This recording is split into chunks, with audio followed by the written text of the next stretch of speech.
Welcome back to Les Schwab Tire Center's Outdoor GPS, presented by Fisherman's Marine and Outdoor. Now it's time for your weekend tech tip, brought to you by Chevy Silverado.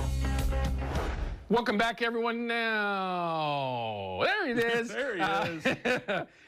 First things first, I want to pick up real quick, and then we have a quick tech tip with Scott. We're going to talk about cleaning plugs and different baits. So that's a super important thing, and I'm horrible at it, like I admitted prior to the show with Scott.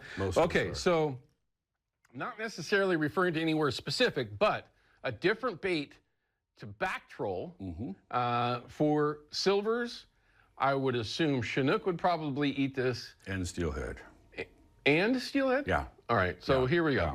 So tell everybody what we got here, and we'll utilize that Kershaw Tech Cam. So we've touched base on it a little bit in the past. It's just getting more and more common.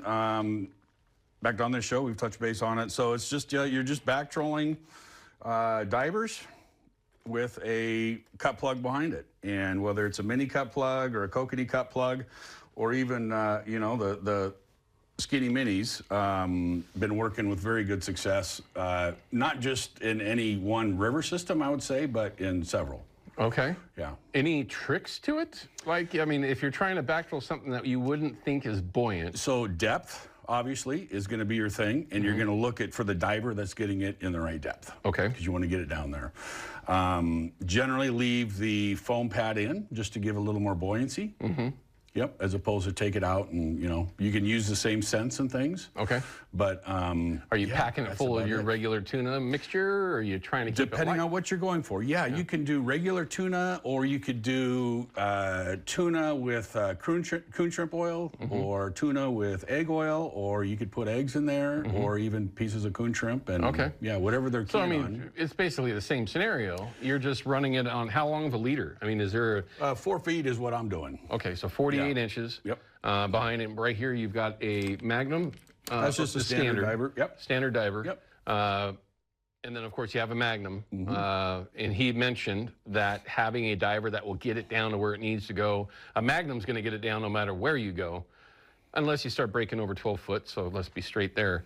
48-inch leader, the original size. That's the mini cut plug. Also the kokanee cut plug. Okay. I have not, so I mean, for silvers, that's a great color as well. This is a great color for silvers. I have not tried it with a standard cut plug. I have tried it with the skinny mini, the mini cut plug, and also the kokanee cut plug. Yeah, with very good results. Okay. I have not fished that way, but here's my thought. If you did get into a situation where you might be concerned with that bait ending up on the bottom, because it is not a floating bait back there, either with the foam in there like Scott's referring to, you could also take and do something similar to like what we do on the Willamette for our spring Chinook fishery, and put a couple of corkies midstream on that leader, which would help keep that thing from wanting to ultimately end up on the bottom. If you got some sort of a weird push of a back eddy or whatever it might be, those might help keep it up off the bottom. Not that it's an issue, but it might be something to consider if you were to run into that situation. In slower flows, yeah. But generally we're fishing pretty good flows. We're getting good action. And, and he mentioned silvers, and they will hang out in that faster slick water if they're not going to be in those deeper. That's interesting. In seams, and it's a good way to work in and out of the seams, and it's something that they haven't seen a lot of. And the other thing is there's so many glow backs on these, make sure you light them up. It's a really good trick first thing, and late in the afternoon as well. Light those up. It's something that they just don't see. And now, of course, with the skinny mini and the other versions of the mini cut plug, you can do that on a number of different ones. But let's talk about the Chevy Silverado Tech Tip of the Week, and it's one that we all overlook. What do you got? It looks like you just got a container with a bunch of lemon joy in there. I do. Cleanliness is next to godliness, although you look at my desk, you look at my tackle room, you wouldn't be able to tell. But, yeah, so this is a good one. This is an easy one. I don't know how often you go on somebody else's boat. I know you run your own boat a lot. Quite a few times during the year, I end up on somebody's boat, and they either don't have soap, or it's in a position I can't get to, and it just... you're wanting to clean and go and not hold up. Yeah. So what I started doing is just getting my own little Tupperware type container. I put lemon joy in it, about, just fill the bottom about that much.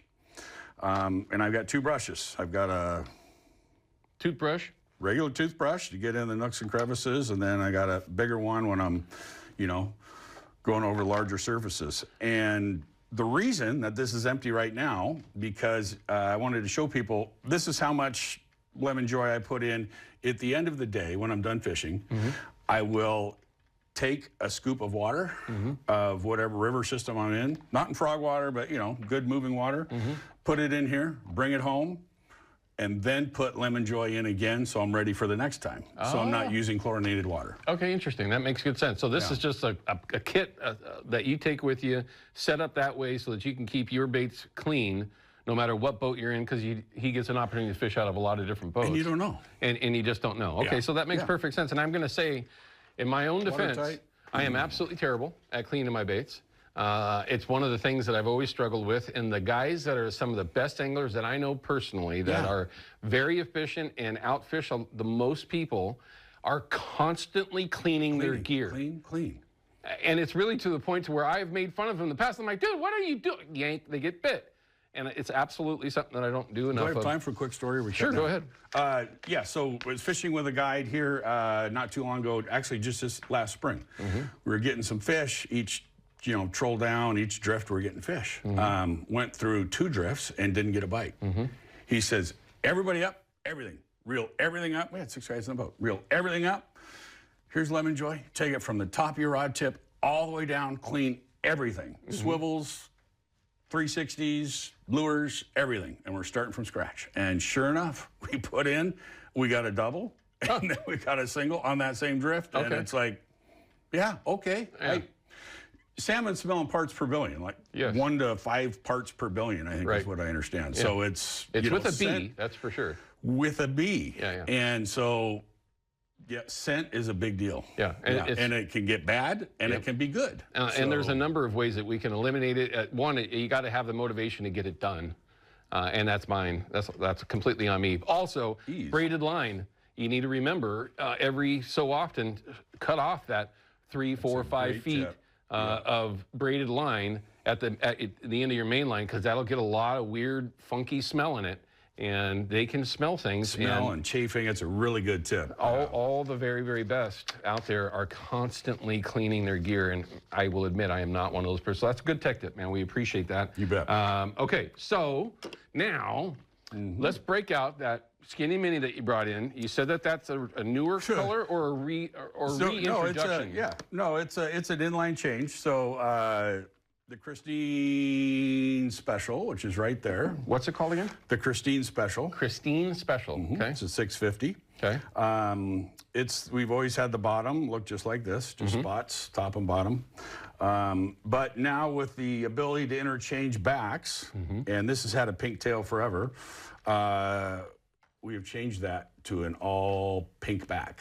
Interesting. Now, what did you call that right before? You said a line change or? An inline change, which means that we're not changing product SKUs or anything. Okay. It's just a... You're just updating. Okay. Correct. I gotcha. So you don't have to... The stores are happy with inline changes. All right. So it's just a manufacturer lingo. Gotcha. Correct. And when you lit this... When you hit this thing with that UV light, it was pretty impressive. But let's go ahead and show everybody that as well. Yeah. So take your UV. Hopefully we can see that on there. Yeah, you can kind of make it out there. It's difficult through the camera there, everyone, but you can see that it does pop a lot. And then show that pink side.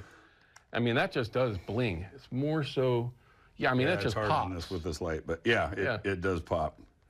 Very now cool. we can take that pink back and put it on something like this that's all, bait looking pattern, and you get that fantastic contrast. So you take that pink on anyone and add a little pink for, salmon, steelhead, coho. Right. Silvers Chinook, absolutely go after the pink. Yeah.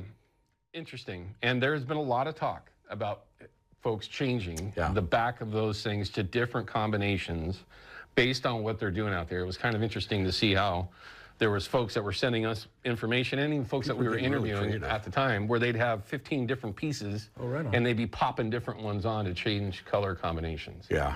People like to tinker with stuff, tinker with their own colors, mix and match. I do too. So that's a lot of the impetus behind this exact product right here. And it's been working really, really well. Yeah. I mean, nothing but good responses about the Skinny Mini. Okay, when we come back, I want to talk a little bit of winter steelhead, but before that, I want to talk about tributary fall Chinook and how some of the Brad's products can be more successful there and what might be the right colors and sizes for that. We'll have that when we come back from this break. Outdoor GPS is brought to you by Yakima Bait, steeped in tradition, innovation, and fishing success. Procure Bait Sense, ruthlessly effective. And by North American Metals Incorporated, first choice for all your metal roofing and siding needs.